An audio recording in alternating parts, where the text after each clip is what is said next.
Hello Internet, and first of all I'd just like to apologise for my slightly bearded state this morning. I didn't intend to be on camera, otherwise I would have made a bit of an effort for you. But unfortunately you've got to look at my ugly mug for the next few minutes or so. Anyway, second apology is if it's a bit jumpy and shaky, it's not because the cameraman's having some sort of fit, it's because it's actually freezing and I mistook the weather for something much warmer, clearly with my yellow t-shirt thinking it was summer, something which happens just over a couple of days in the United Kingdom, and I've missed it clearly. Anyway, on with what we're actually talking about today, and that is the thought of hybrids and how they're not really that much of an ownership proposition in terms of how rewarding it is to drive. And no amount of sort of self-righteousness with saving the planet balances out the sort of droll nature of the way they go about their business. Now, Honda have attempted to remedy this with a car that is sporty, but still has a load of batteries crammed up its ass.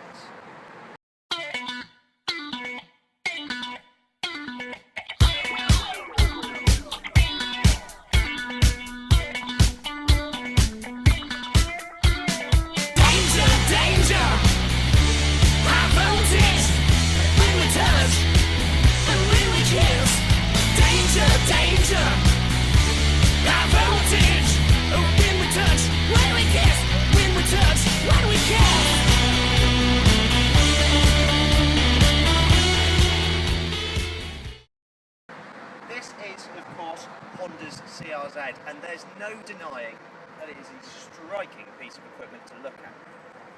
However, despite Honda's best efforts, there are some real fundamental flaws with this car. If you follow me around, I can show you. First of all, the doors are mahoosive and weigh a ton. You literally can take out several cyclists, mothers, children, prams, postmen, anyone who happens to be using the pavement if you decide to fling the door open. Inside, if we come and have a look, this is the GT spec model, so it's quite lavishly equipped. But the big issue is that this is a 2+2 in this country, and the result is legroom that's rather non-existent, or maybe described as appropriate for amputees. However, in America, I must stress, it's only sold as a two-seater, and really what Honda are doing for you here is doing you a bit of a favour and trying to keep your insurance a little bit lower. And I'll show you how you can remedy that in a little bit. Also, can I just say, oh no, actually we'll do that when we get around to the other side of the car. So we close one of these mahoosive doors. We open the boot. Boot space isn't actually too bad in the CRZ. The floor isn't quite as low as what you might like because it's full of batteries. But if, like I was saying, if you ignore this being a 2+2 because it's completely inappropriate to put human beings in the back of this car, lowering the back bench and getting rid of this means that you've got a huge loading area, something that's completely satisfactory for a trip to IKEA. And to be perfectly honest, that's how you should use this car, as sort of like a two-seater coupe cum hatchback. Finally, we're on the other side. Oh no, just here as well. Beautiful sort of design launches and things along here.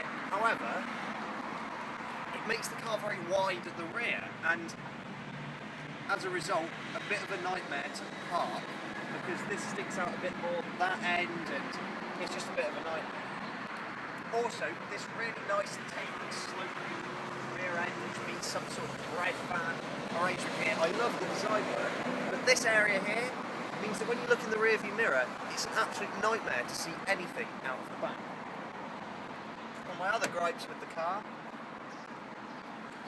whenever you have the steering wheel adjusted to the right height for myself, it just obscures the start-stop button to actually start and stop the car, so you end up jabbing a host of other buttons before the car actually begins, which is a shame. However, there is an awful lot to like about this car, and all of those can be found when it's in motion. Powered by a 1.5 litre, rather revvy, i-VTEC engine, and a set of batteries that are previously mentioned stored in the boot, the Honda CRZ isn't the quickest accelerating car you'll find. However, that previously mentioned engine is something that deserves particular praise. It really does sound brilliant. brilliant. I would demonstrate, but there's several pedestrians in the way. When we get the opportunity, I will do. It just sounds fantastic, and the 6-speed gearbox that it's mated to is just faultless. It's such a good box. It's, you know, really nice short throw changes. It's smooth, and it's absolutely brilliant. Now, the car tends to change its mood depending upon what mode you're actually in. The car has a triple drive system. You have normal mode, which bathes you in blue light when you're driving like an average driver, green light when you're driving well, and whenever it gets a bit angry whenever you're behaving a bit like this, then it's not it's not environmentally friendly, so it gets a little bit angry at you. That's the normal mode. You've got Econ, which turns the whole thing green. It reduces how much emissions the car uses. The car's got start-stop that's active all the time anyway. But in Econ, it's an economy mode, and obviously just tries to save the environment a little bit more and advises you on when you should change up and down.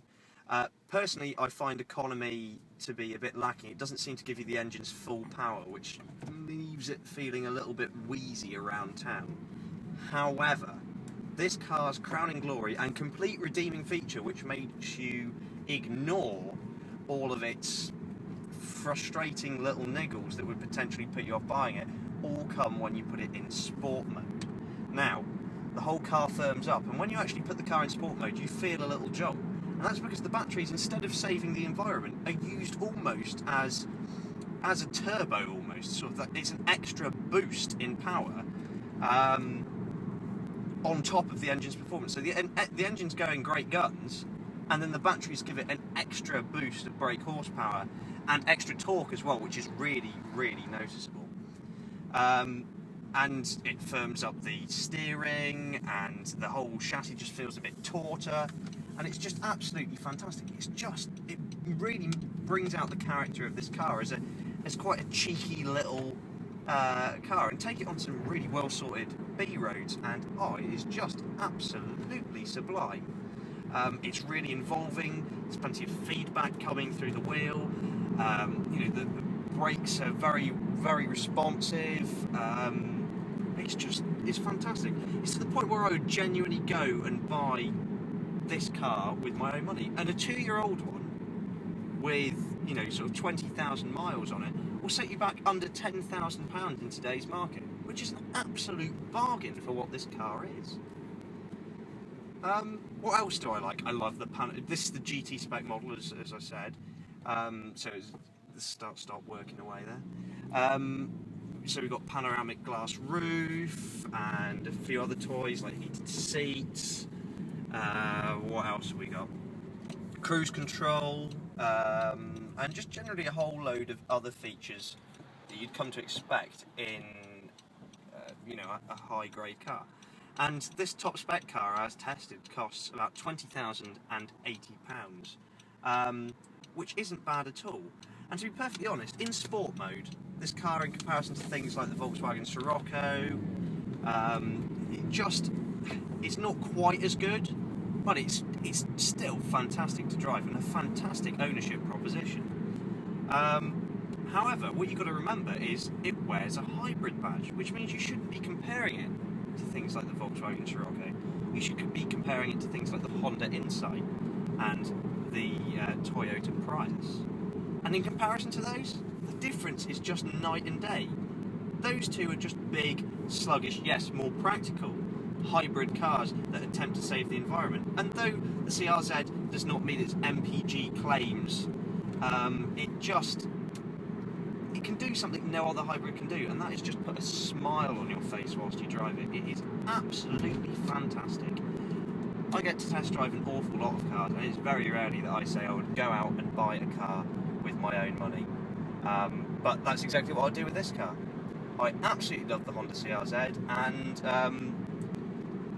Honda, if you come to pick this car up from me at some point, and it's not there, do presume that I have fled to Mexico in it.